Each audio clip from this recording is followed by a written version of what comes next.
Hello guys! Welcome back again to my channel, Ate Mafi TV. Ang gagawin ko po ngayon ay magluluto ako ng sausage rolls at fish fingers. Matagal po ito sa freezer kaya naisipan ko na lang na iluto kasi sayang.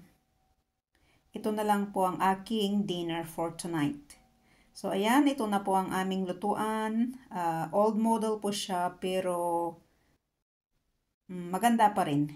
Ayan po guys, pinainit ko muna bago ko ilalagay ang aking iluluto. Ayan, antik sa loob. Talagang antik kasi matagal na. Matagal talaga itong oven. So ayan, nilagay ko po ang aking iluluto. It takes 20 to 25 minutes ang pagkaluto daw nito kasi straight from the oven. Ayan, isasara po natin. Bakit ayaw may sara? Ano ba to? So, ayan po guys. I-reduce ko na po ang temperature kasi kanina naka-fall dahil pinapainit ko lang. Pero ngayon, i-reduce ko na ng number 5 ang temperature niya kasi yan ang instruction.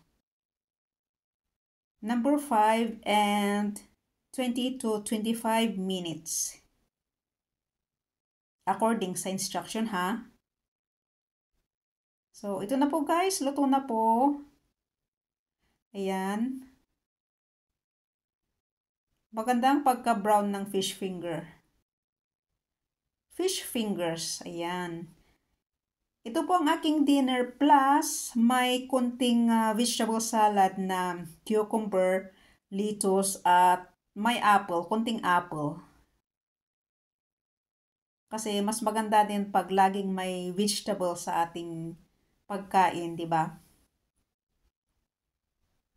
So, ayan. Pre-prepare ko na po ang aking dinner kasi it's already 7 o'clock ng gabi. Tamang-tama, hapunan talaga. Oras ng hapunan. Bago po ang lamon, gusto ko pong magpasalamat sa inyong lahat, sa inyong walang sawang suporta at panunood sa aking mga simpleng videos. God bless everyone! Ingat-ingat po tayong lahat. Bye-bye! Love you all! Bye-bye!